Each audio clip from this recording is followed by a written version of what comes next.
It's the Fantasy Football Hustle. Here are your hosts, Brian Drake and Dwain McFarland.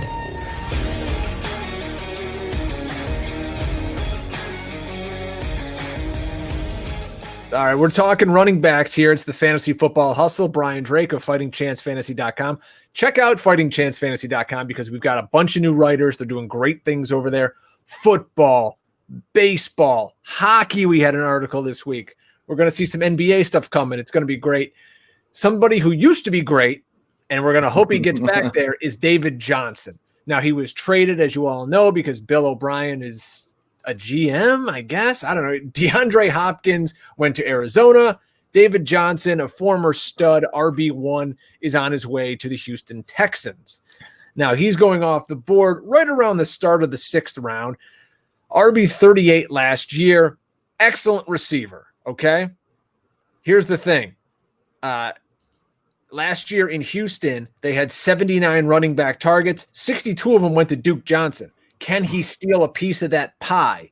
That's going to be the question for Dwain. And what does he have left in those legs? We've all seen the play where he looked really bad, and I don't know if that's truly indicative of who David Johnson is, because early in the season, Dwain, he was still legit. I think he, in terms of fantasy points per game, he might have been like a top 5 guy until everything went sideways. So David Johnson's a unique guy. To me, he's very Todd Gurley-like in terms of someone's going to get him in your league. They're going to kind of get him in the mid rounds. Everyone's going to be shying away like, I don't really want this guy. And then 6 weeks into the season, everyone's going to be trying to trade for him because he's putting up solid numbers in a good offense. Yeah, and it's probably a trade that you'll want to take. So I think, I'm lower than consensus on Johnson. We'll talk about that. I think out of the PFF rankers, I was the lowest or maybe second lowest on David Johnson. So, and David Johnson's a guy that I used to love. He's 28 and a half years old, though. He's battled, some injuries. He was a good player out of the gate last year. From an efficiency standpoint, it was solid, not great, but he was in a really good offense. The Cardinals, sneaky Cardinals. And again, Kenyon Drake love is way up there for me. I've got Kenyon Drake. Go check out PFF rankings. If you're not subscribe. But I've got Kenyon Drake sky high. And a big part of it is this Cardinals, offensive line, what it can do. Yards before contact was second only to the Ravens. Again, not necessarily a sticky stat, but if you look at the way Kingsbury stretches fields out, he creates a lot of good situations for his running backs. Now you go to a team like Houston that does not create those type of opportunities for the running back. Bill O'Brien does not do the types of things that Cliff Kingsbury does. He plays a lot of 12 tight ends. He plays a lot of heavy formations, and he just wants his guys to win. Now, don't be wrong. You can do that. The Ravens do that, but they're built to do it. The Texans are not built to do it. And so David Johnson's entering a whole new world. He's a guy that's getting older. Efficiency is starting to slip. And now he's going to be playing on a team that's not going to give him the advantages that he saw early last year, with the Cardinals. And so what we're going to look at here is Carlos Hyde. And it's not an exact 1-to-1. I think David Johnson is still better than Carlos Hyde. So please, audience, don't take it that way. But I want to show you Hyde just because I want to talk, Hyde ended up being one of those guys last year that was real sneaky, right, Drake? He ended up getting, solid work every single week. It was never big from a fantasy standpoint, but the work was there. So real quickly, won't spend much time on this slide.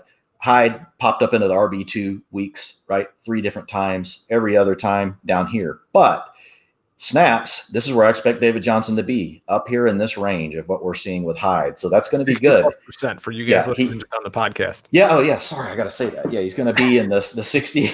Sorry, podcast folks. Still love you too. I'm getting the hang of doing this for YouTube and podcasting. But yeah, so he's in that RB2 range of snaps played, per game, which is good because that's where you're taking him. But the rushing attempts, are what was really great, for Carlos Hyde. So if you look at it last year, RB1 rushing attempts average are 17 per week. Hyde topped that, Drake, 1, 2, 3, 4, 5, 6 times, and he hit it on a 7th. So 7 times Carlos Hyde was at an RB1 workload as far as rushing attempts go. Of all the rest of the times on the season, he had 1, 2, 3, 4, 5 games where he didn't hit the RB2 threshold. So most weeks, that's the positive for David Johnson. I think David Johnson clearly takes over the role that Carlos Hyde had, And I do believe that David Johnson is a little bit better than Carlos Hyde.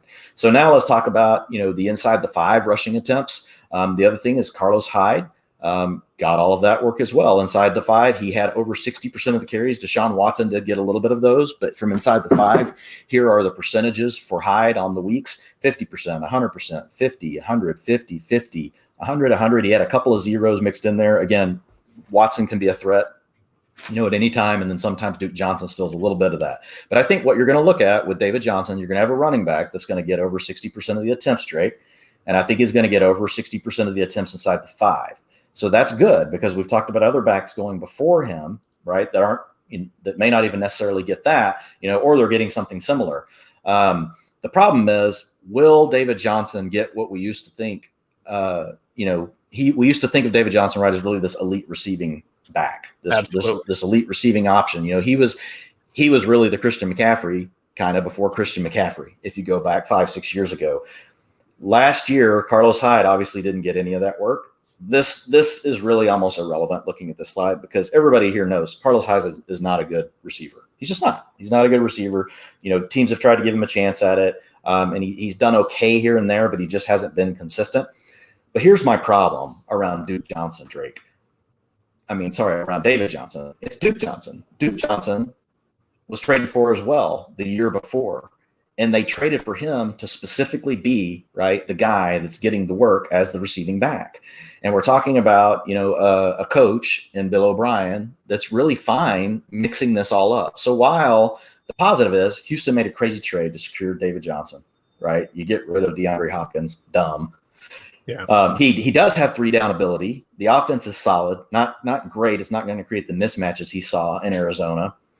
But they have Duke Johnson, who they traded a 3rd-round pick for, and Deshaun Watson's a threat inside, the 5. So for me, this is one of those deals where it's like, I want to give David Johnson more of the passing work, and I think he could get a little more than what we saw with Carlos Hyde. But I think David Johnson being on the roster and being such a good receiver out of the backfield, and probably better than Duke Johnson, right? David Johnson is not as good as Duke Johnson at this point in his career as a receiver, out of the backfield.